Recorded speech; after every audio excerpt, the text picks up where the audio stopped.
Dari puasa Ramadan terutamanya, kita bisa ambil pelajaran sekurangnya 3 hal. 3 hal pelajaran besar yang bisa kita dapat dari bulan suci Ramadan. Yang pertama, bulan Ramadan bulan yang bikin kita insya Allah bisa fokus ibadah. Karena ibadahnya itu tidak banyak tersibukkan dengan hal-hal yang lainnya.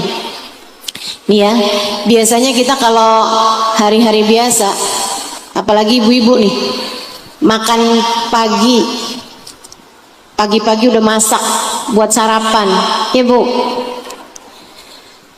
Buat sarapan itu aja kan ada banyak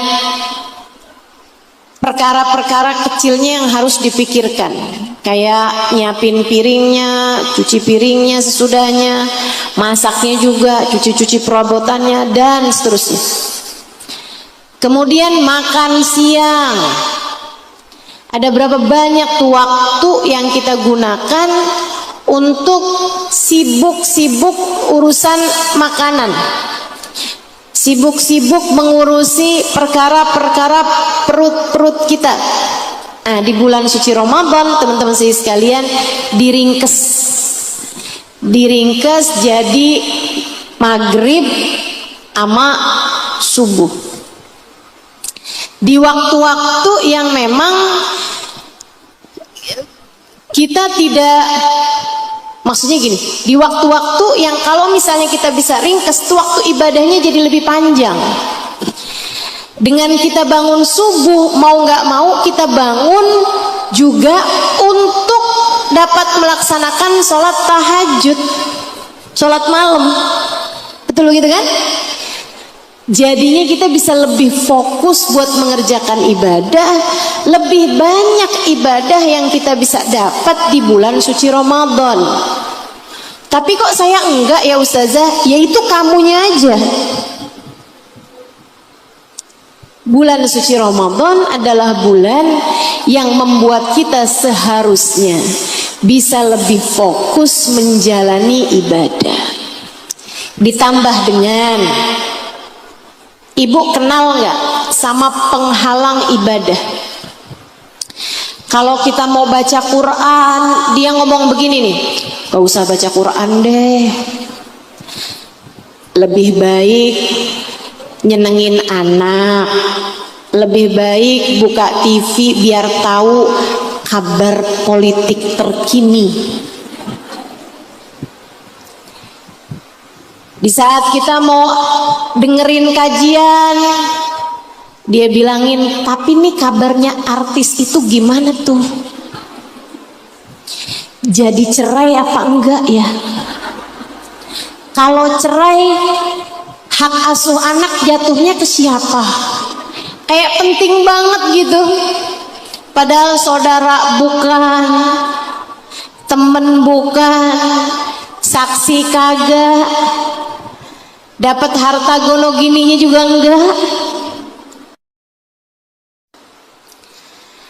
Selalu ada penghalang untuk kita berbuat kebaikan-kebaikan. Kita udah niat-niat kepengen jadi anak yang berbakti sama orang tua, direcokin sama dia.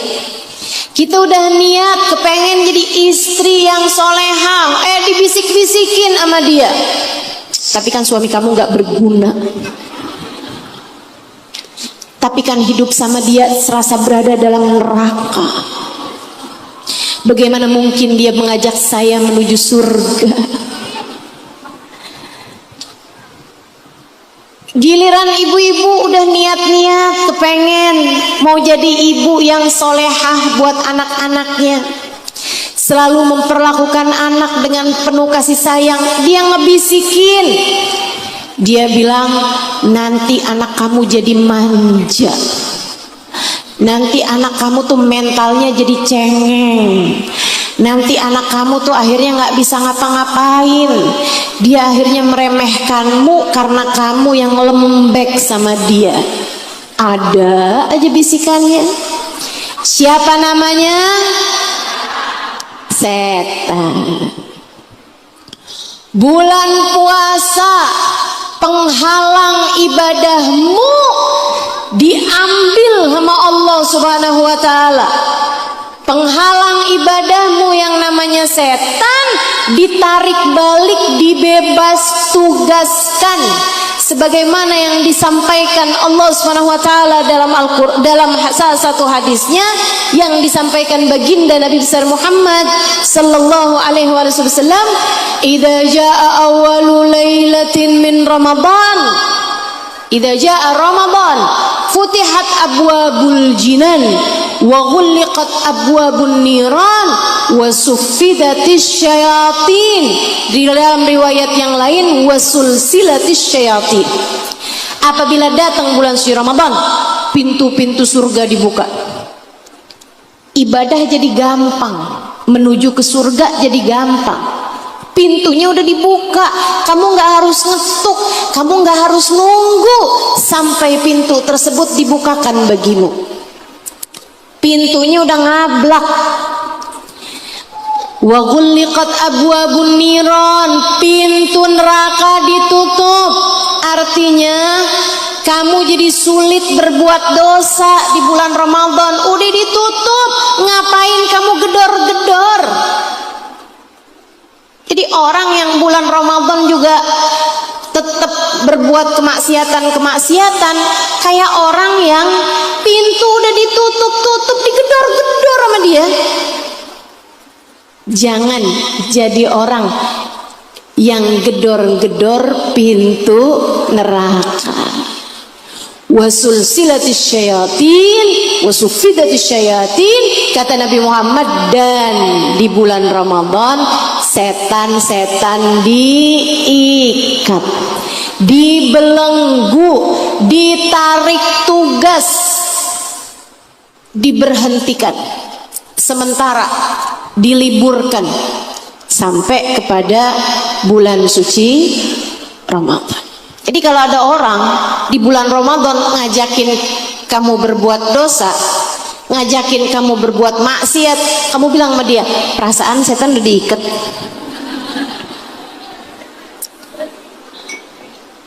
Ada yang lolos ternyata, yang lolos ternyata kitanya udah jadi setan ya, naudzubillah. Ustazah, kalau setan diikat nih ya, kok saya masih bisa berbuat dosa sih? Itu namanya hasil didikan setan dalam dirimu. Kayak pemain bola kan ada pelatihnya, Bu. Tapi kalau nggak ada pelatihnya, dia bisa main bola apa nggak? Bisa. Tetap bisa aja main bola. Udah ahli, udah mahir. Kita jangan jadi orang yang kayak begitu. Kita jangan jadi orang yang setan udah diikat, tetap aja kitanya bikin dosa, tetap aja kitanya malas ibadah. Jangan. Mudah-mudahan kita bisa fokus ibadah di bulan suci Ramadan. Amin ya rabbal alamin. Jadi bulan Ramadan itu adalah bulan di mana kita bisa fokus ibadah. Karena penghalang-penghalangnya ibadah sudah dinontugaskan, sudah tidak lagi aktif pada bulan suci Ramadan. Ditarik dari peredaran. Gak ada tuh yang ngebisikin di hati kamu buat ninggalin ibadah. Ada ustazah, tetap aja. Itu bukan setan, tapi hawa nafsu. Bisikan dari nafsumu sendiri. Kamu berarti hanya tinggal menundukkan hawa nafsumu. Gimana caranya? Saya memang kepengen ustazah Ramadan tuh biar bagus gitu, biar hataman Qur'annya ada, dan kalau perlu berbilang 2-3 kali hatam Qur'an. Pengen terawihnya jangan bolong-bolong gitu, tiap malam bisa ngerjain terawih dengan bilangan yang sempurna 20 rakaat tambah witirnya 3. Kalau perlu witirnya sempurnakan jadi 11. Pengen. kepengen biar ada sedekahnya, kepengen biar ibadahnya jadi lebih maksimal. Tapi kok selalu aja digodain dengan hawa nafsu. Tiap mau sedekah nih selalu mikirnya, ntar beli jilbab baru buat lebaran gimana? Ntar beli baju buat lebaran gimana? Ntar beli kue toples, kue kering buat ngisi toples bulan hari lebaran, dari mana duitnya? Tiap kali mau sedekah kehalangan. Padahal kan setan udah nggak ada. Iya betul, udah nggak ada. Itu dari hawa nafsumu. Gimana caranya biar hawa nafsu mau mengerjakan ketaatan? Saudara sekalian yang saya muliakan, Imam Ghazali menyebutkan dalam kitabnya caranya dua. Hawa nafsu itu kata beliau kayak hewan liar, kayak kuda. Kuda itu bu kalau tunduk, kuda tuh kalau tunduk cakep. Kita bisa naik kuda tersebut, bisa kita bawa menuju ke tempat yang kita inginkan. Tapi kalau kudanya lagi liar, kalau kudanya tantrum, kalau kudanya ngamuk, boro-boro kita mau dibawanya ke tempat yang kita mau, akan tetapi yang ada bisa ditendang kita, bisa diinjek kita, bisa diapa-apain kita, dikuasain sama kuda tersebut. Dan itu yang sering terjadi pada kita. Kita secara tidak sadar menjadi budak dari hawa nafsu kita sendiri. Sampai banyak orang tuh diperbudak sama hawa nafsunya, sampai yang haram-haram sekalipun dia mau kerjain. Kemarin tuh lagi musimnya pencalonan anggota legislatif, yang haram-haram dikerjain banyak. Padahal belum tentu menang. Kan begitu. Segala macam, dari mulai perdukunan sampai kepada apa tuh istilahnya ya, macam-macam lah ya, money politik lah, segala macam gitu kan. Ada orang nyumbang karpet masjid, tahu-taunya dia nggak kepilih, karpetnya diambil dong sama dia. Masjidnya nggak punya karpet, untung nyumbangnya karpet. Gimana kalau pintu, ubin, apa diambil balik sama dia juga? Masya Allah, Masya Allah. Ibu-ibu sekalian yang saya muliakan, orang tuh dikuasai hawa nafsu, kepengen beli ini, kepengen beli itu, nggak punya duitnya ngutang. Utangnya di utang yang berbunga, dipinjol, dikejar-kejar utang. Akhirnya dia utang lagi, kebingungan. Akhirnya dia, siapa tahu nih kalau saya main judi menang, utangnya bisa saya bayar. Akhirnya dia ambil judi di online juga. Masya Allah, Masya Allah. Bu, sampai dengan berapa hari sebelum saya berangkat kemari, saya masih dengar ada mayat ditemukan di sungai. Itu sungai apa tuh? Ternyata dia adalah orang yang bunuh diri gara-gara pinjol. Saya sangat berharap di Indramayu terutamanya jangan ada yang begitu. Itu Ustazah, kenapa tuh orang jadi kayak begitu? Padahal sering saya sampaikan padamu, sesedikit apapun uang yang kamu punya cukup untuk membiayai hidupmu. Namun sebesar apapun uang yang kamu punya nggak akan cukup untuk membiayai gaya hidupmu. Maka kalau pengen hidup dalam keadaan lebih tenang, lebih damai, jangan banyak gaya. Kalau nggak punya ya udah, jangan maksa. Pengen beli panci yang susun-susun, nggak punya duitnya sampai utang, bu, mendingan nggak usah punya panci yang susun-susun. Yang dulu-dulu, yang lama-lama aja yang dipakai. Jangan maksain diri. Begitu, setuju? Hawa nafsu ngerusak kita nih. Makanya kalau kepengen hidup tidak terbelenggu sama hawa nafsu, kita jalankan terapi ala Imam Ghazali. Apa Imam? Kata beliau, yang pertama, kasih kepadanya beban-beban berat. Yang kedua, laparkan hewan tungganganmu tersebut. Kudanya itu bikin lapar, habis itu kasih beban-beban berat. Lama-lama tunduk-tunduk. Apalagi jika kita lakukan sebulan penuh.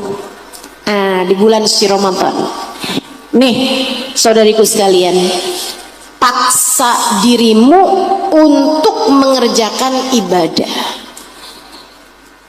Prioritaskan ibadahmu. Paksain. Para ulama itu ibadahnya orang-orang soleh, ahli ibadah, para wali lah. Saudariku sekalian, itu ibadahnya sudah jadi hobi. Kata baginda kita Nabi besar Muhammad, wa ju'ilat qurratu aini fis shalah. Hobiku dalam hidup, kesenanganku dalam hidup, pelipur laraku dalam hidup adalah mengerjakan salat. Baginda kita Nabi besar Muhammad.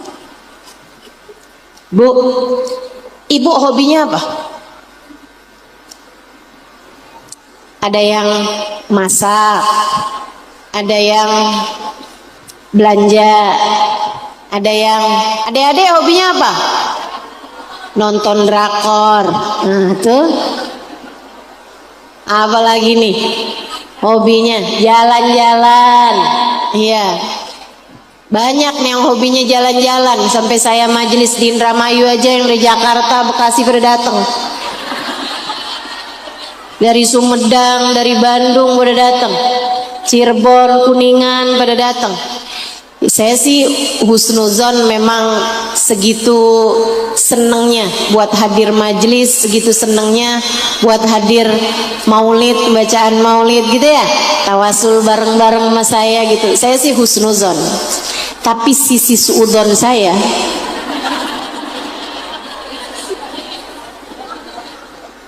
ya bagaimanapun kita punya sisi, dua sisi ya kan. Sisi suudon saya emang dasar hobi jalan-jalan, seneng kalau jalan-jalan, betul begitu? Saudaraku sekalian saya muliakan, jadi itu hobi orang bisa beda-beda. Kita tuh kalau kita ngerjain hobi kita sampai nggak terasa gitu kan, kok waktu kayak cepet banget. Bu, ada orang yang hobinya sholat. Siapa itu? Baginda kita Nabi besar Muhammad. Hobinya ngerjain sholat. Makanya jarang-jarang orang bisa ngikutin sholatnya Nabi Muhammad. Karenanya Nabi tuh bu, kalau jadi imam, sholatnya beliau sengaja pendekkan. Karena nggak semua orang hobi sholat. Karena Nabi kalau jadi imam, Nabi ngerti. Di belakang mungkin ada yang lagi sakit, di belakang mungkin ada kakek-kakek yang sudah berat kalau sholatnya lama, berdirinya lama, sujudnya lama. Nabi Muhammad ngerti sekali. Makanya katanya Nabi Muhammad, kalau kamu jadi imam untuk mengerjakan sholat, falyukhaffif, hendaklah kamu ringankan. Jangan dilama-lamain.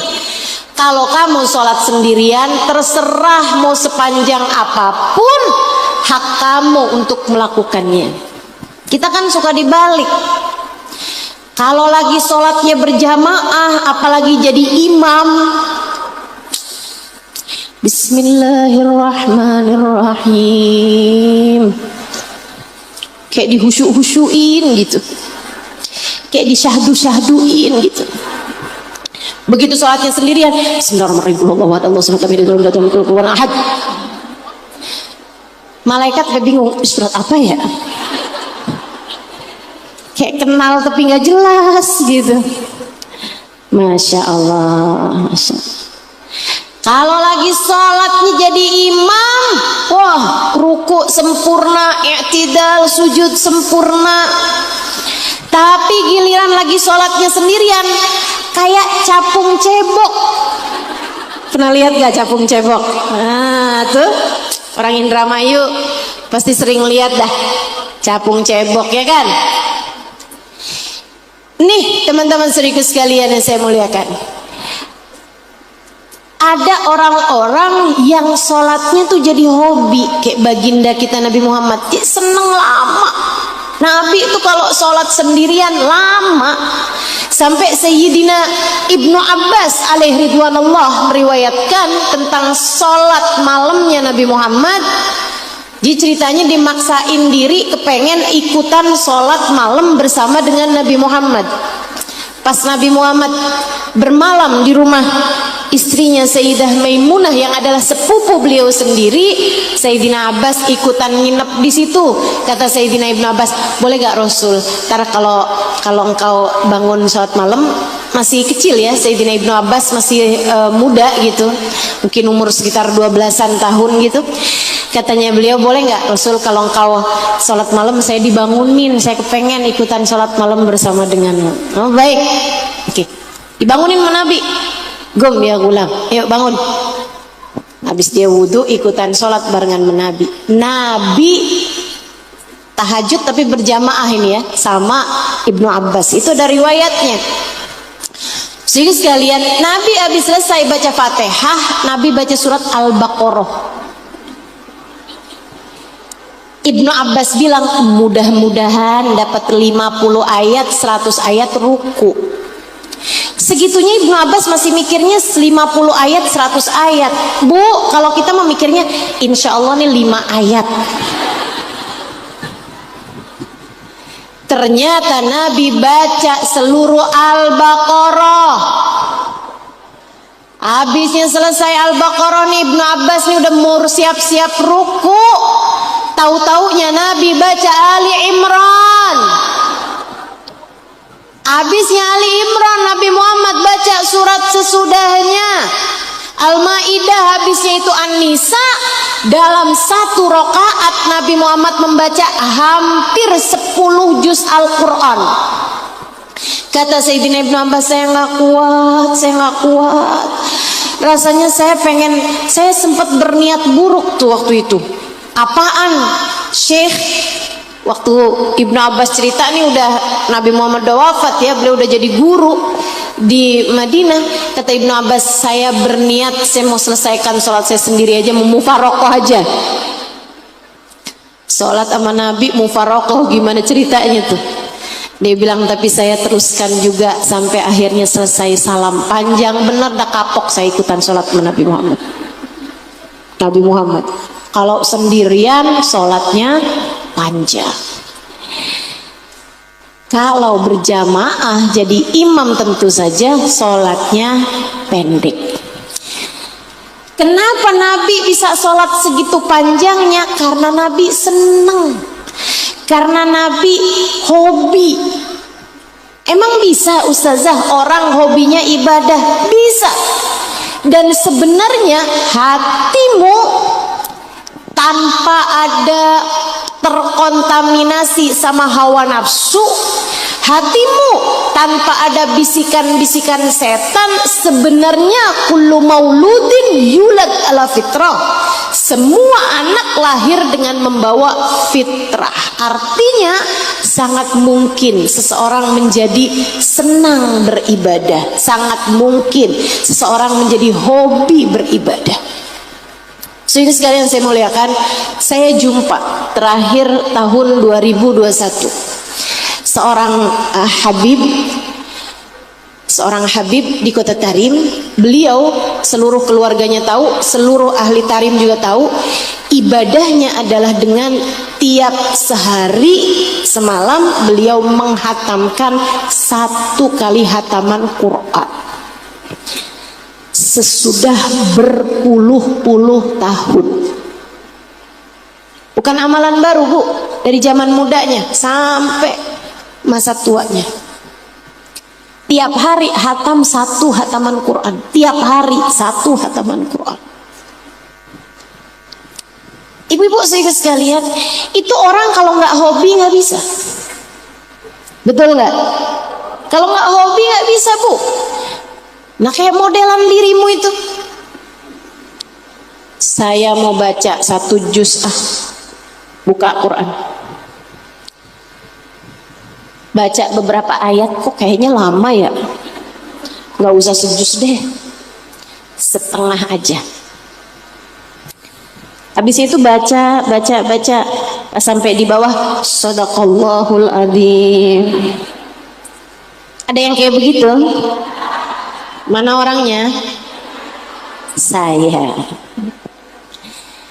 Sayyidina Uthman ibn Affan alaihi ridwanullah mengatakan, al-mu'min la yashba' minal Qur'an. Orang Islam nggak akan kenyang-kenyang baca Al-Quran. Kayak masih lapar aja gitu. Kayak kita kalau lagi makan tuh, kan ada orang kalau makan nggak kenyang-kenyang. Habis selesai makan, belum nih ininya nih, makanan penutup. Belum nih, oh kerupuknya belum habis. Oh, lauknya belum habis. Oh, habis ini bikin teh, habis ini bikin ini, habis ini makan ini, habis ini terus aja gitu makan. Tapi nggak kenyang-kenyang dimakannya. Orang mukmin kayak gitu sama Al-Quran. Membaca ini membuat saya bertanya, apakah saya muslim mukmin di hadapan Allah Subhanahu wa taala? Karena ternyata orang mukmin tidak akan kenyang-kenyang membaca Al-Quran. Padahal saya begitu pegang Al-Quran kok berasanya kenyang. Berasanya kayak udah cukup deh, kayaknya udah. Nggak jadi berjus-jus, kayak merasa cukup dengan sekian lembar Al-Quran. Bu, mukminkah kita di hadapan Allah? Orang mukmin ibadahnya prioritas, ibadahnya kuat. Saudariku sekalian yang saya muliakan, ada Hubabah Khadijah bintu Syekh Abu Bakar ibn Salim alaihi ridwanullah di kota Tarim Hadramaut sana. Itu Bu, doanya mustajab.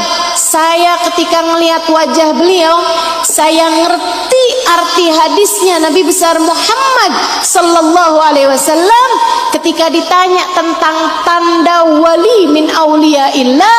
Kata Nabi Muhammad, alladzina idza ru'u dzukirallah, orang-orang yang ketika kamu lihat wajahnya akan mengingatkanmu kepada Allah. Hubabah Khadijah bintu Syekh Abu Bakar ibn Salim alaihi ridwanullah. Saudara sekalian yang saya muliakan, saya ketika melihat mukanya, ya Allah, ya Allah, rasanya nggak tahan, penuh dengan cahaya, penuh dengan cahaya iman, membuat saya menunduk sembari saya berpikir, Halimah, Halimah, yang kamu pengenin tuh cuman urusan dunia aja nggak kelar-kelar. Halimah, Halimah, dosa aja yang kamu kerjain. Halimah, Halimah, ini seharusnya jadi kayak begini. Hamba Allah tuh mestinya kayak begini. Padahal saya belum dengar apapun. Beliau berbicara hanya dengan sekedar memandang wajahnya, mengingatkan kita jalan lurus yang seharusnya kita tempuh. Hubabah Khadijah. Saudaraku sekalian yang saya muliakan, beliau ini, teman saya nanya, Hubabah, amalan Hubabah itu apa?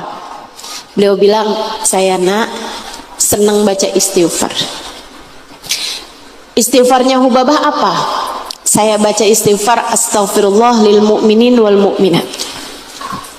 Ya Allah, aku mohon ampun kepadamu untuk semua umat Islam, baik yang laki-laki maupun yang perempuan. Berapa banyak Hubabah bacanya? Saya nggak pernah ngitung, nak.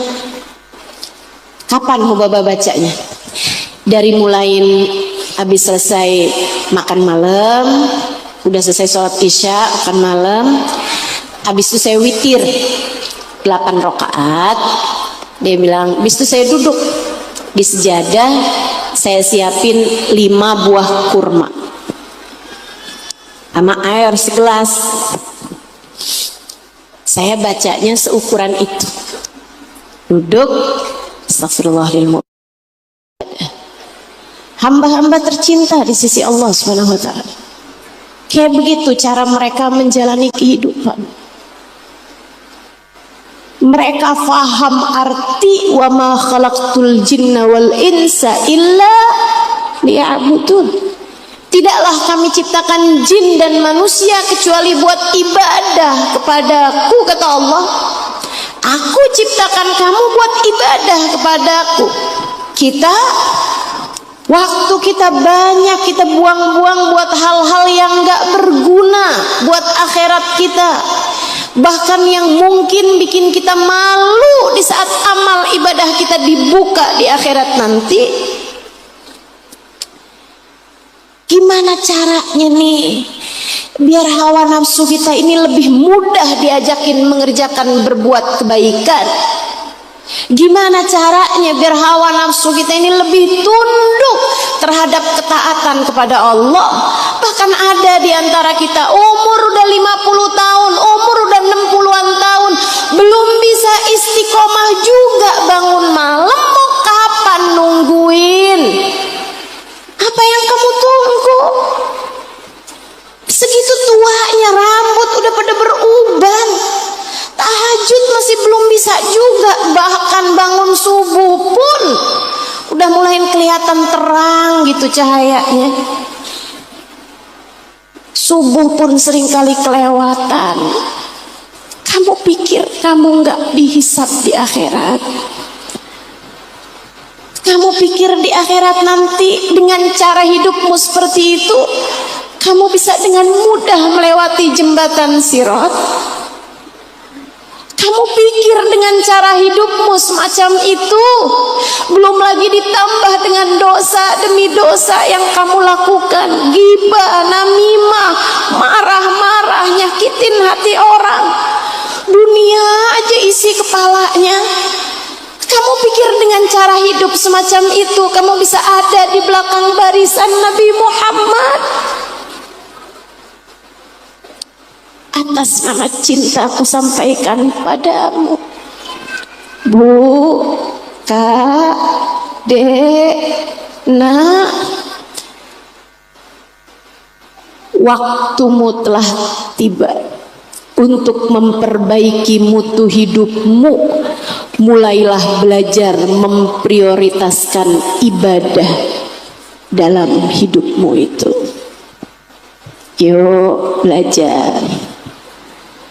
belajar bagusin sholat, benerin sholat, belajar banyakin Quran, banyakin zikir, belajar buat nggak melulu memprioritaskan dunia, belajar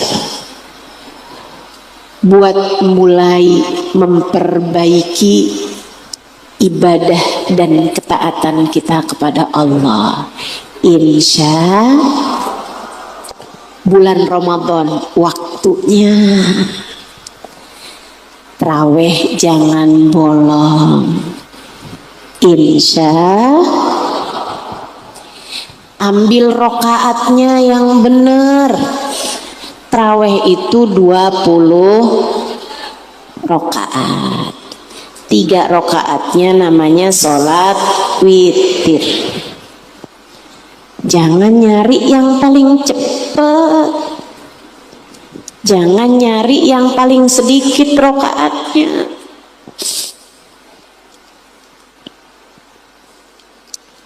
Tapi katanya ustazah 8 rakaat sama 11 rakaat tuh dalilnya kuat.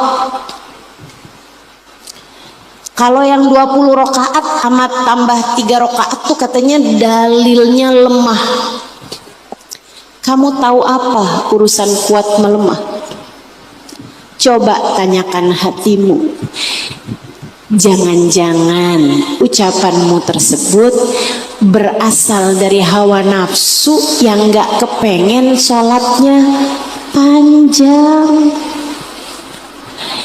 Jangan-jangan ucapanmu tersebut berasal dari hawa nafsu yang males buat ibadah. Itu untung aja orang tuh kemudian mikirnya 8 berdasar dari hadisnya Sayyidah Aisyah. Ini kalau misalnya nih ada yang cari-cari dalil, cari-cari gitu, kemudian dia mutusin sholat raweh tuh 2 rakaat aja udah cukup. Saya khawatir nih umat pada milih yang 2 rakaat. 20 rakaat sholat sunnah tarawih.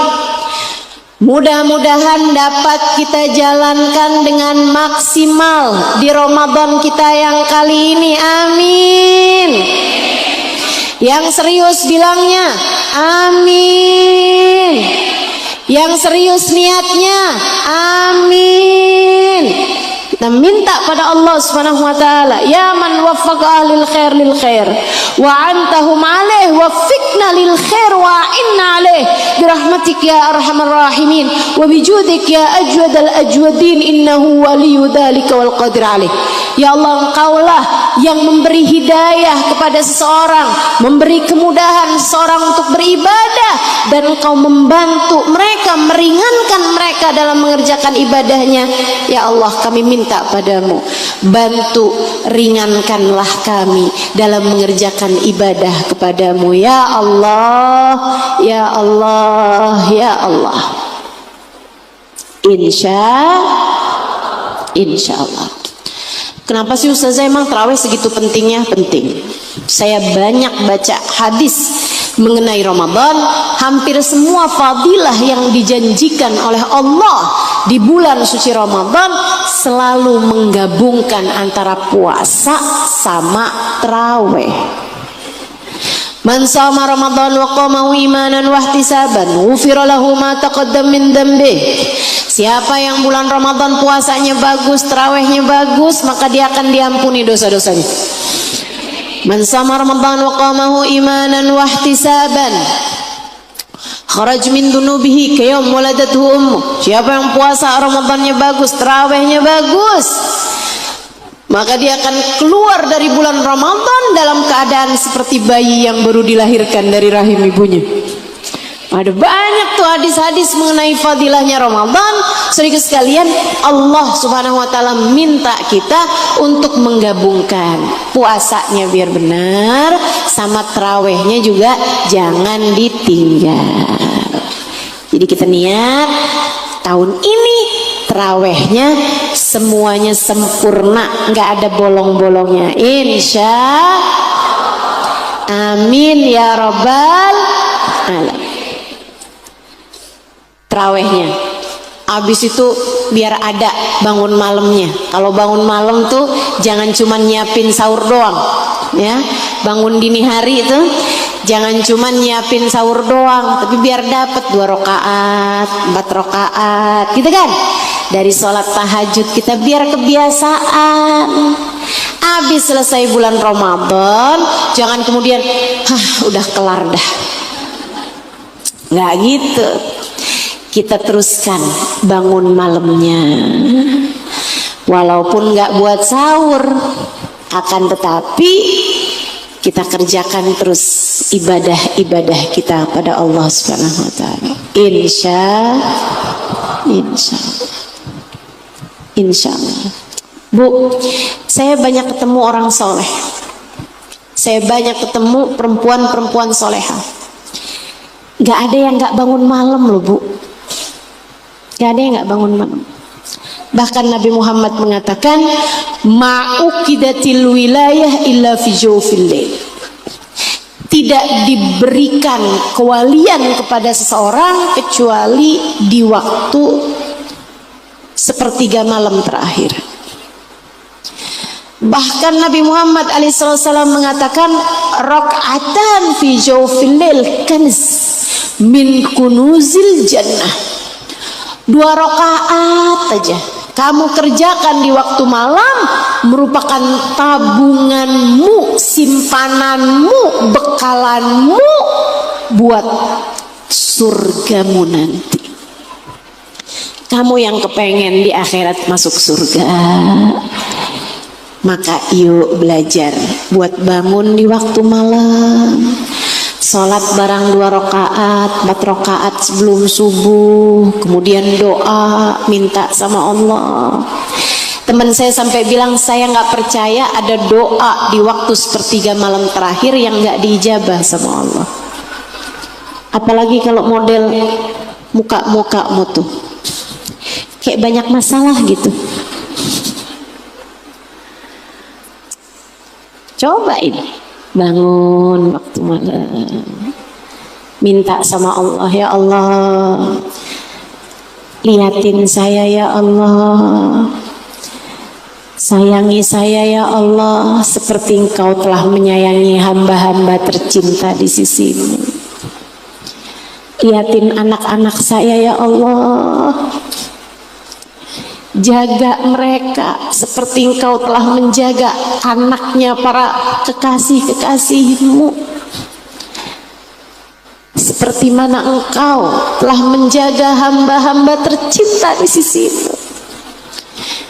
Ya Allah, saya sayang sama anak saya ya Allah. Seperti apapun keadaan mereka, saya minta kepadamu, sayangi juga anak-anak saya ya Allah. Sebagai ibu, kamu bisa bikin apa sama anakmu selain doa? Bisa jagain anak 24 jam? Gak bisa.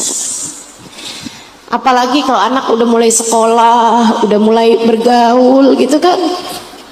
Gak takut tuh. Ibu gak takut anaknya kena pergaulan yang salah? Ibu gak takut?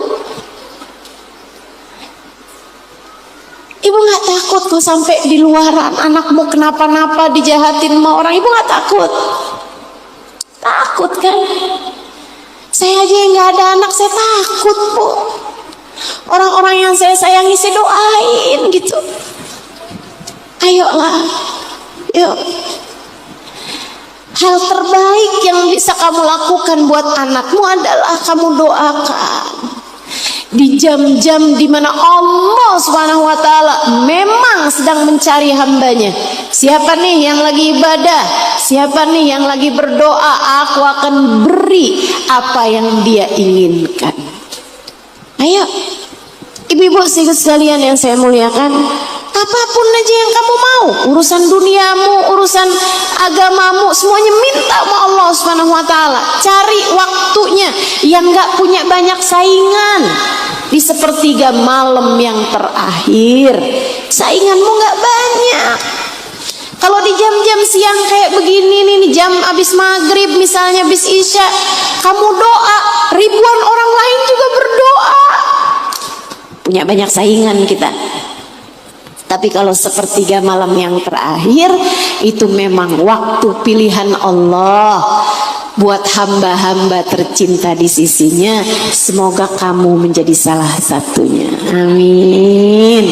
Atau prioritaskan ibadah. Apapun aja yang bisa kita kerjain, kita kerjain. Bulan Ramadan nanti nih, pembelajarannya nih, sedekahnya biar ringan, teman-teman sekalian. Apa yang kita punya kelebihan dari harta kita, yuk kita sedekahkan, yuk kita sedekahkan. Begitu ya. Makanan kita nih, kalau bikin kolak siang hari tuh banyakin sebelum jam-jamnya tuh, sebelum jamnya orang siap-siapin bukaan puasa, kasihin. Bikin makanan-makanan, itu juga banyakin. Kemudian kasih kepada orang-orang lain. Kata Nabi Muhammad SAW, man fattar sa'iman falahu mitlu ajrih la yanqus min dzalika syai'a. Siapa yang memberi bukaan puasa bagi yang berpuasa, dia dapat pahala orang puasa tersebut tanpa berkurang sedikit pun juga dari pahalanya. Kita dapat pahala yang sama. Pahalanya dia puasa ada juga, dikasih juga, ditransfer juga ke dalam rekening amal ibadah kita. Alhamdulillah. Pelajaran kedua, Bu, dari bulan Ramadan, yuk kita belajar di bulan Ramadan biar lapar. Biar lapar. Gimana caranya Ustazah biar kita tuh kalau lagi puasa nggak lapar? Gimana sih? Puasa itu tujuannya biar lapar. Jangan malah kamu berusaha biar nggak lapar. Tapi kan kita disunahkan buat sahur. Iya sahur. Sahur tuh makan sahur. Makan makanan apapun di saat jam-jamnya sebelum subuh. Itu sunnah ibu-ibu sekalian. Akan tetapi bukan berarti waktunya sahur kamu makan 2 piring. Atau 1 piring tapi munjung. Yang akhirnya di saat sahur, akhirnya di saat puasa kamu sama sekali tidak merasakan lapar. Jangan. Biasa aja sahur makan, tapi jangan berlebihan. Waktunya buka juga makan, tapi jangan berlebihan. Kata Nabi Muhammad nih tentang urusan makanan, emang Nabi nih apa-apa standarnya tinggi, Bu. Yang tadi saya bilang prioritaskan ibadah, ibadahnya Nabi luar biasa. Kalau saya bilangin tentang urusan makan nih Bu, nih standarnya Nabi juga tinggi banget. Tinggi banget, nggak sanggup saya. Kata Nabi Muhammad nih standarnya urusan makan, yakfik lukaimat yukimna sulbak. Kamu tuh kalau makan cukup yang sekedar memberdirikan tulang punggungmu aja. Kalau kamu ngerasa masih enak duduk dengan berdiri tulang punggung, kamu masih enak berdiri tegak, berarti kamu belum perlu makan. Gimana nih? Itu sebabnya Bu, Nabi tuh sering kali nahan lapar sampai mengganjal perutnya dengan batu. Nabi Muhammad. Ibu, saya pelajarin para nabinya Allah itu, mereka tuh terbiasa menahan lapar. Nabi Isa biasa lapar, Nabi Daud biasa lapar. Bukan karena miskin, ibu-ibu sekalian, Nabi Daud itu kayaknya Nabi selain Nabi Sulaiman. Nabi Daud itu raja. Bu, saya sudah pernah sampai ke banyak makamnya para nabi. Ibu-ibu sekalian, makam Nabi paling cakep tentu makamnya baginda kita Nabi besar Muhammad sallallahu alaihi wasallam. Itu si cakep bohir batin ya Bu ya. Ibu-ibu sekalian, makam Nabi paling cakep yang kedua yang pernah saya lihat, ada berapa belas nabi gitu, dari 25 nabi itu yang sudah saya kunjungin makamnya. Ibu-ibu sekalian, itu Bu yang paling cakep makamnya Nabi Daud. Ada di atas kastil, di atas bangunan istana di Palestina sana ya Bu ya. Kita mintakan kepada Allah mudah-mudahan Palestina dijaga Allah Subhanahu wa taala. Meskipun memang makamnya Nabi Daud ini Bu menjadi salah satu makam yang dikuasai Yahudi, tapi mereka memperkenankan orang dari agama lain untuk datang berziarah ke sana. Makamnya cakep banget Bu, ada di atas lereng bukit. Segitunya beliau seorang raja sekaligus seorang nabi. Kita semua tahu puasanya Nabi Daud, sehari puasa sehari enggak, sehari puasa sehari enggak, sehari puasa sehari enggak. Terbiasa lapar. Para nabinya Allah Subhanahu wa taala. Kita mesti belajar biar terbiasa lapar juga. Kalau kita nggak bisa pelajarin itu di hari-hari biasa, bulan Ramadan waktunya belajar kenal lapar. Karena yang saya baca dari hadisnya Nabi Muhammad, dan ini menyeramkan bagi saya. Kata Nabi gini nih Bu, waktu Nabi Muhammad lihat ada seorang laki-laki yang bersendawa habisnya makan karena kekenyangan. Ibu tahu sendawa? Bahasa kerennya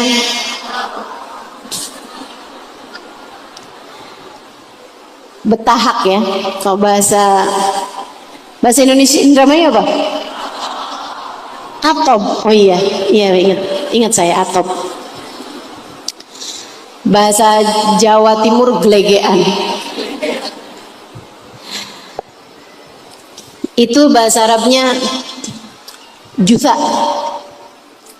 Nabi Muhammad lihat ada orang habis selesai makan, dia makan banyak. Habis selesai makan dia gini. Nabi lihat dia, Nabi nggak seneng. Kata Nabi gini, ya hadza kufa'an kajuzak. Pak, tahanin tuh sendawanya, tahanin atopnya, kata Nabi gitu. So jangan kenceng-kenceng itu, tahanin. Fa inna man tala shib'uhu fid dunya tala jur'uhu yaumal qiyamah. Karena siapa orang yang panjang kenyangnya di dunia, akan panjang laparnya di akhirat nanti. Serem benar. Kita hari-hari biasa kadang-kadang lupa buat belajar lapar. Sekurangnya bulan suci Ramadan, yuk ingatkan diri buat belajar lapar. Karena lapar tuh banyak manfaatnya. Lapar itu banyak faidahnya.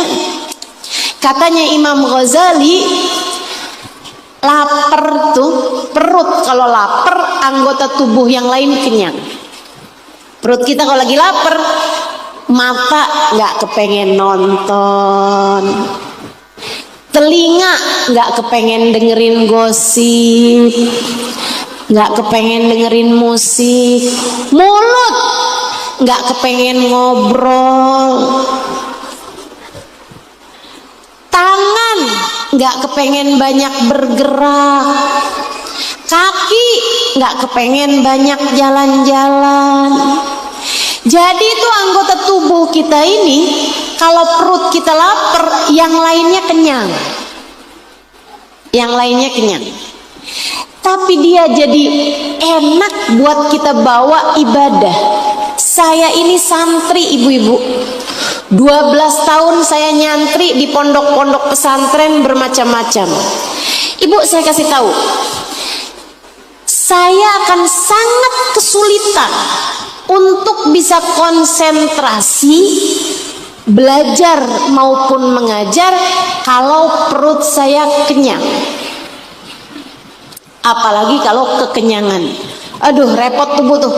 Ingat hadis susah, ingat ayat susah, mikir-mikir yang keras-keras susah kalau saya dalam keadaan kekenyangan. Itu sebabnya saya percaya betul sama apa yang disampaikan Imam Al-Ghazali. Katanya Imam Ghazali, kadzab manidda annahu khashi' wa huwa syab'an. Bohong orang ngaku bisa sholat khusyuk dalam keadaan perutnya kekenyangan. Gak ada ceritanya. Orang bisa sholat khusyuk kalau perutnya kenyang, apalagi kekenyangan. Coba aja ibu ingat-ingat sholat maghrib habis buka puasa. Baca Qur'annya gini nih. Bismillahirrahmanirrahim. Alhamdulillah Rabbil alamin.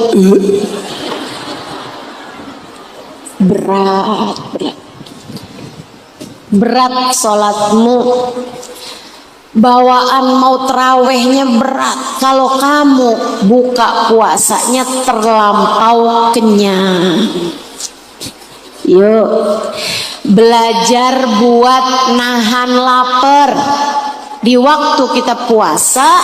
Belajar untuk enggak kekenyangan di waktu kita berbuka, di waktu malam hari di mana kita diperbolehkan makan. Jangan sampai puasa kita isinya sepanjang siang tidur, sepanjang malam makan. Ada yang begitu? Mana orangnya? Tahun kemarin, tahun ini insya Allah enggak. Amin. Tahun ini siang banyak baca Quran, malam hari tarawehnya panjang, ibadahnya panjang, doa istighfarnya panjang, zikirnya panjang. Amin ya rabbal alamin. Belajar buat lapar, penting. Dengan lapar kamu bisa lebih ngerti rasanya orang-orang yang dalam keadaan kelaparan. Berapa hari yang lalu saya ada lihat satu video, ada seorang ibu dikasih roti di Palestina sana. Itu dia ngambil makanannya dengan panik, rotinya tuh dia makan panik. Sebelum dia makan dicium tuh roti kering, roti biasa, hash namanya itu. Dia ciumin dulu, habis itu dimakan sama dia. Terus dia bilang gini, wallahi innahu la'aklal jannah. Dia bilang, ya Allah, demi Allah nih, ini roti makanan surga, nih makanan surga nih, pasti nih enak banget, makanan surga nih. Dia berasanya makanan itu enak banget, Bu. Dia bilang makanan surga. Kenapa? Apakah memang seenak itu? Enggak. Ditanya udah berapa lama ibu nggak makan, dia bilang 3 hari saya nggak makan. Kamu kalau lapar, makan apapun jadi terasa nikmat. Karenanya dari sini kita belajar.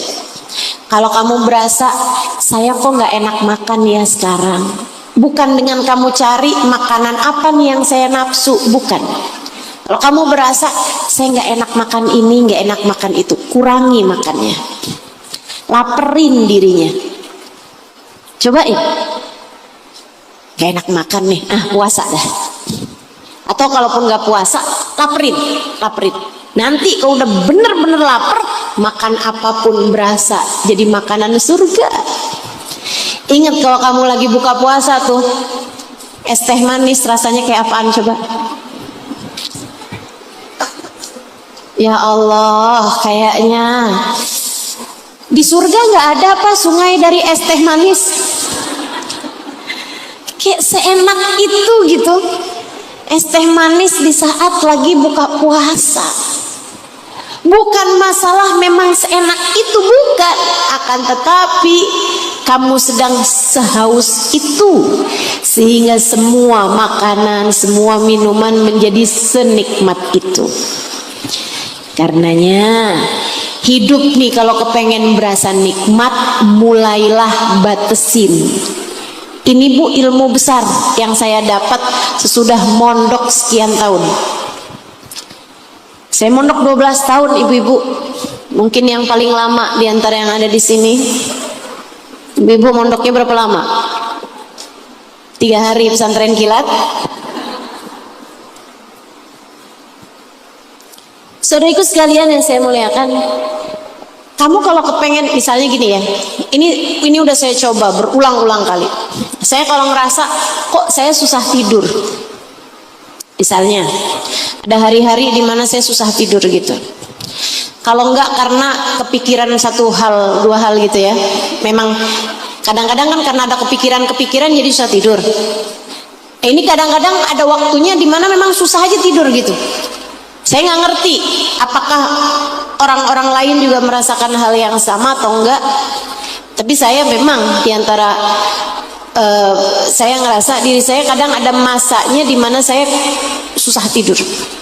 Itu Bu obatnya, bukan dengan saya minum pil tidur. Obatnya bukan dengan saya cari tempat tidur mana yang paling empuk, saya ganti ini itu, misalnya ganti spraynya, ganti bantalnya yang lebih empuk atau apa gitu, bukan. Saya tahu obatnya. Kalau saya susah tidur, sama halnya dengan kalau saya susah makan, batasilah kenikmatan itu. Batasin. Saya akan kasih diri saya, oke, kamu nggak boleh tidur banyak-banyak Halimah, tidur kamu udah kebanyakan. Sekarang kamu tidurnya sehari hanya boleh 4 jam. Saya batasin. Jadi saat malam udah ngantuk sekalipun belum boleh tidur. Saya bawa, apalagi kan memang jadwal kajian, terutamanya kalau di luar-luar kota itu kan padat sekali, dari satu majelis yang lain, berangkat lagi keluar kota, berangkat lagi keluar kota. Ngantuk-ngantuk saya tahanin, nggak boleh tidur, kamu nggak boleh tidur.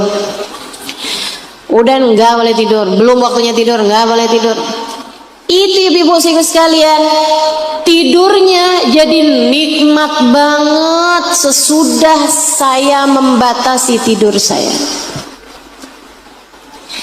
Itu sebabnya kalau kamu lihat guru-guru kita, para habaib-habaib kita, kalau kamu buka video-video para ulama-ulama di kota Tarim di bulan suci Ramadan, atau kalau kamu lihat video guru kami Sayyidil Habib Umar bin Hafid misalnya di majelis maulid misalnya gitu, saya sangat sering memandang beliau sedang dalam keadaan tidur di masjid, tidur di majelis.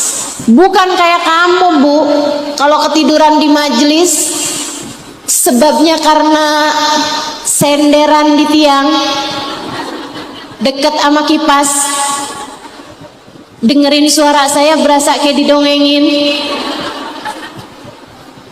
Gak gitu. Akan tetapi masalahnya kalau orang sudah sangat membatasi tidurnya, asal diem dikit kayak ketiduran gitu. Dan itu senikmat-nikmatnya tidur, betul? Betul? Nah tuh, maka ibu-ibu sekalian nih, di bulan suci Ramadan kita batasin makan dengan lapar, batasin tidur dengan begadang, batasin semuanya biar sedikit-sedikit.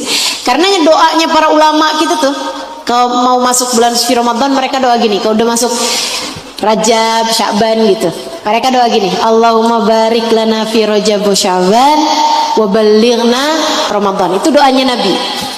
Terus doanya para ulama, wa a'inna 'alas siyam wal qiyam wa qiraatil Qur'an.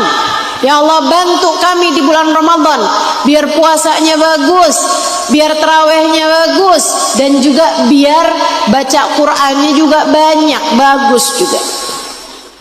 Wa ghanni'na bil qalil minat ta'am wal manam wal kalam. Ya Allah, bantu kami di bulan Ramadan menyedikitkan makan, menyedikitkan tidur, menyedikitkan bicara. 3 hal itu kita usahakan buat sedikit di bulan suci Ramadan. Dikit makan, dikit tidur, sedikit ngomong. Insya Allah, yuk belajar buat lapar. Yang ketiga yang bisa kita pelajari dari bulan suci Ramadan, yang mudah-mudahan dapat kita amalkan, bisa kita fahami dari bulan suci Ramadan adalah ketidakbergantungan kita terhadap apapun selain Allah. Bu, ini saya yakin nih, ibu-ibu nih kalau yang pagi tadi nggak sarapan, ini jam segini nih berasanya kayak yang Ibu ya, berasa apa Bu? Lapar, lemes, kayak bawaan pengen cari tempat rebahan gitu kan? begitu bergantungnya kita sama makanan dan minuman di hari-hari biasa. Di bulan suci Ramadan, Allah kepengen kita tidak bergantung bahkan kepada yang paling pokok dari keberlangsungan hidup kita, yaitu makanan dan minuman. Kita nih selama hidup nih Bu, kayaknya yang paling bergantung kita rasakan kan, tentu saja selain daripada nafas ya Bu ya, kalau itu sih memang kayak harus gitu kan.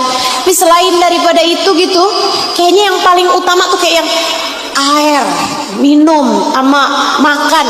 Makanya Bu, orang kalau di luar Islam tuh aneh sama ibadah puasa kita gitu. Ya ampun, kok kuat ya orang Islam buat puasa gitu. Gak makan, gak minum dari subuh ke maghrib, ya Allah. Apalagi kalau subuh sama maghribnya di negara-negara Eropa di musim dingin. Ibu, saya pernah ada di Australia, jam 9 malam itu mataharinya terang Bu, belum maghrib. Maghribnya jam 10. Bu kebayang gak tuh? Subuhnya jam berapa Ustazah? Jam 4, jam setengah 3, jam setengah 4 gitu udah subuh. Panjang banget puasanya. Buka puasanya jam 10 malam Bu. Untung itu tidak terjadi di Indramayu. Terus mereka buka puasa jam berapa Ustazah? Jam segitu. Masa mau buka puasa lagi matahari terang-terang kayak begini kan gak enak rasanya. Kuat nggak untuk Ustazah puasanya? Kuat. Saudara-saudari kita yang ada di sana pada puasa. Kalau datang bulan suci Ramadan dan waktu buka puasanya kayak gitu. Ibu-ibu sekalian yang saya muliakan, kok bisa kuat ya Ustazah puasanya? Ya, kamu juga bisa kuat tuh puasa sampai dengan maghrib. Itu juga aneh kalau dibandingkan dengan hari-hari kamu biasanya. Jam segini belum minum dari subuh sampai sekarang. Allah, tenggorokan kering banget. Dari subuh sampai sekarang kamu misalnya belum makan apa-apa gitu, udah berasa perutnya keroncongan. Tapi alhamdulillah, kalau bulan Ramadan kok kita kuat aja ya puasa. Alhamdulillah, Allah lagi mau ngajarin kita Bu. Tuh liatin, makanan, minuman yang kamu pikir kamu bergantung penuh kepadanya, ternyata nggak segitunya. Kamu kuat aja tuh nggak makan, nggak minum sampai maghrib. Apalagi hal-hal yang lain, kamu kuat. Saya nggak kuat kalau sampai saya duitnya sedikit. Kuat. Saya nggak kuat kalau sampai saya nggak punya suami. Kuat. Ama makan, ama minum yang kamu pikir kamu nggak kuat tanpa kehadirannya dalam sepanjang hari, segitunya Allah buktikan kita semuanya kuat menjalani itu. Sebulan, bukan sehari 2 hari, sebulan tanpa makan, tanpa minum sepanjang hari, dari subuh ke maghrib kita kuat. Allah lagi mau ngajarin sama kita semuanya, wahai hambaku, kamu tidak bergantung pada makanan, kamu tidak bergantung pada minum, kamu hanya bergantung kepadaku. Yang kamu perlukan dalam hidup bukan makan minum, bukan suami, bukan anak, bukan rumah, bukan handphone, bukan apapun. Akan tetapi kamu hanya bergantung kepadaku, kepada Allah. Maka yuk belajar buat menyedikitkan kebergantungan kepada apapun selain kepada Allah. Para istri yang hidupmu kamu rasa sangat bergantung kepada suamimu, kamu merasakan saya rasanya nggak bisa hidup tanpa dia, sampai segala cara kamu tempuh untuk membuat hati suamimu tidak berpaling darimu, sampai kadang-kadang yang haram-haram kamu kerjakan. Operasi plastik biar suami nggak berpaling kepada perempuan yang hidungnya lebih mancung.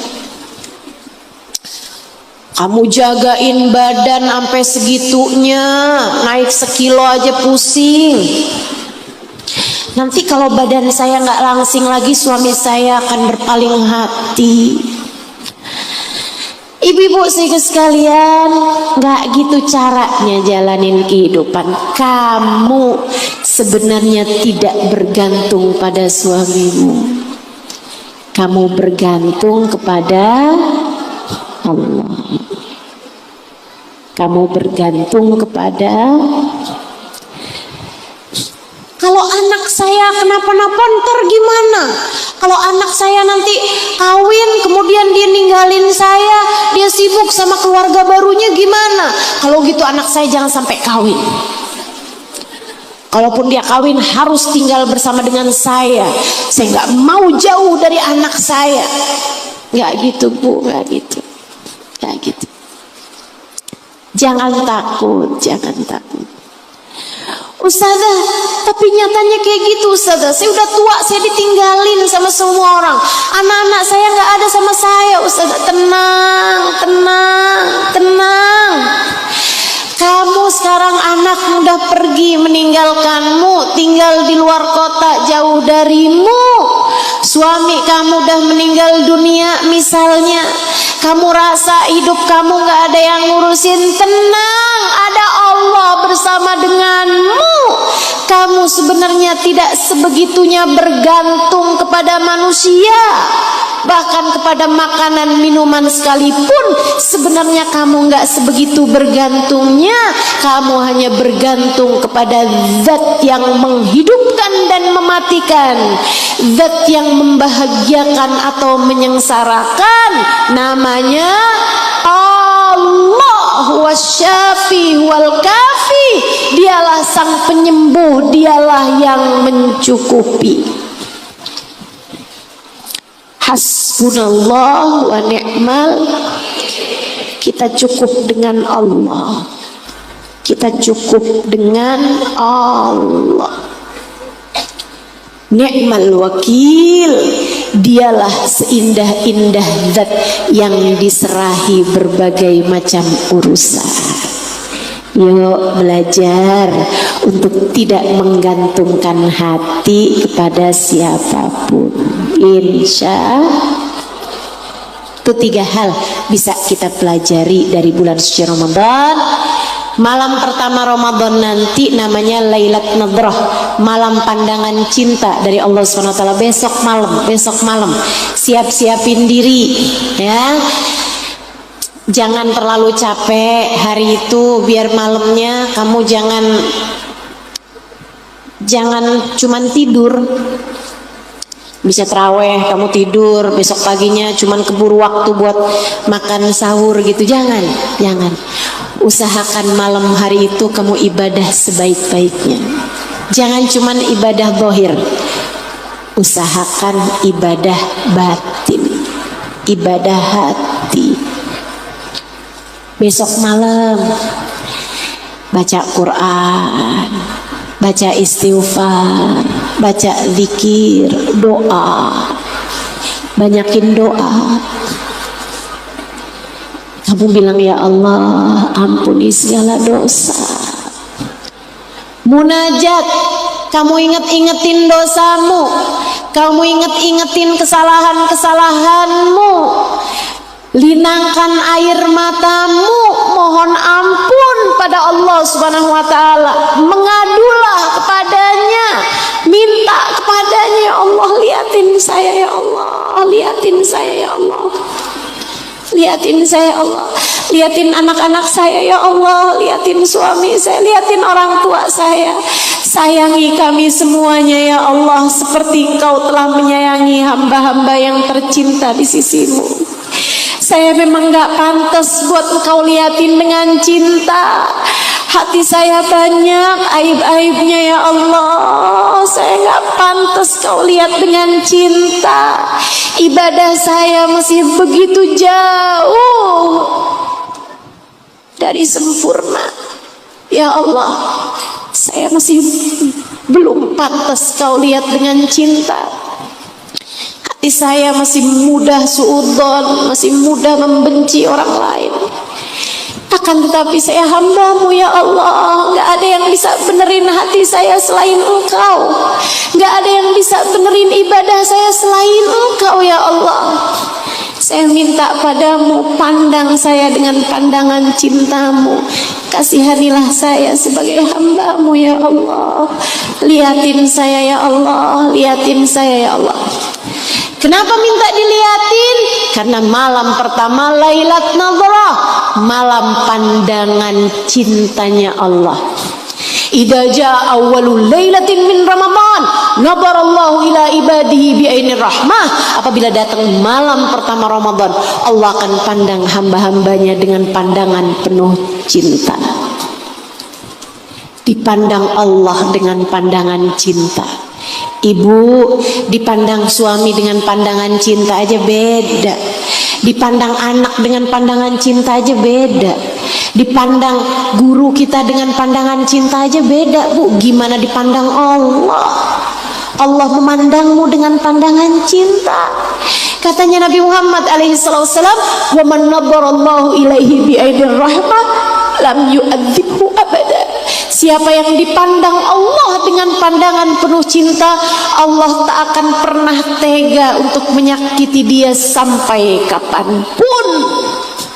Allah tidak akan tega untuk menyiksa dia dimanapun dan kapanpun dia berada. Sekali kamu dipandang dengan pandangan cinta, Allah tidak akan menyengsarakanmu di dalam kuburmu. Allah tak akan menyengsarakanmu di saat sakaratul mautmu.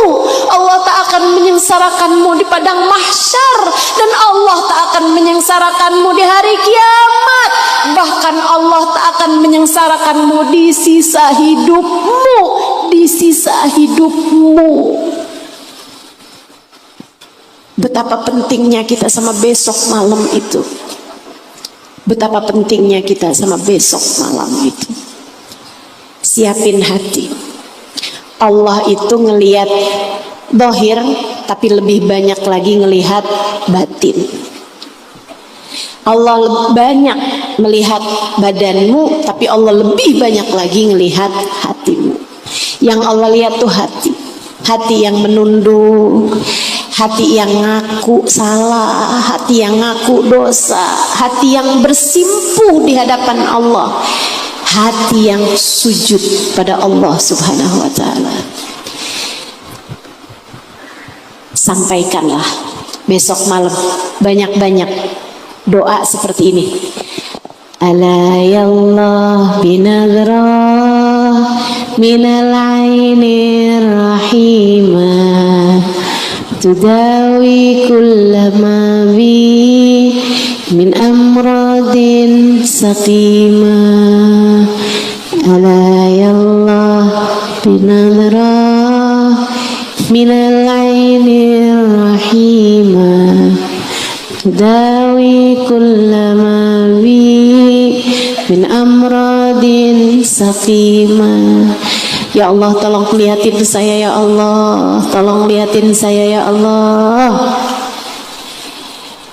Ala ya Allah binadrah, tolong lihatin saya ya Allah. Minal ainir rahimah, dengan pandangan cintamu, pandang aku dengan pandangan kasih sayangmu. Tudawi kullama bi, sembuhin saya ya Allah, sembuhin badan, sembuhin pikiran, sembuhin hati. Hati yang gampang sombong, hati yang gampang ujub, hati yang gampang merasa diri baik, merasa diri sempurna. Ya Allah, sembuhin hati saya. Hati yang suka ragu-ragu kepadamu, kepada rezeki yang telah Engkau tetapkan. Ya hati ya Allah, sembuhkan ya Allah, sembuhkan. hati yang gampang marah, hati yang gampang gak terima, hati yang dikit sabarnya, hati yang susah syukurnya. Ya Allah, sembuhkan ya Allah. Minta sama Allah, minta sama Allah. Mudah-mudahan Allah ijabah doa-doa kita. Saya sangat berharap semuanya besok malam dipandang Allah dengan pandangan kasih sayangnya. Saya sangat memohon untukmu dan untuk keluargamu, semoga semuanya dipandang Allah dengan pandangan cintanya. Mari kita sama-sama saling berdoa, mari kita sama-sama saling berharap. Semoga pandangan cintanya besok malam dan juga semua rahmat, kasih sayang, ampunan, pembebasan dari api neraka Allah perkenankan untuk diberikan kepada kita di sepanjang bulan Ramadan ini, insya Allah. Semoga tidak ada sesiapapun yang terhalang dari apa yang Allah janjikan pada bulan Ramadan nanti, insya Allah. Ala hadhihi niyah wa bikulli niyatin salihah jami'ah syamilah ila hadratin Nabi Muhammad sallallahu alaihi wa alihi wasallam. Al-Fatihah.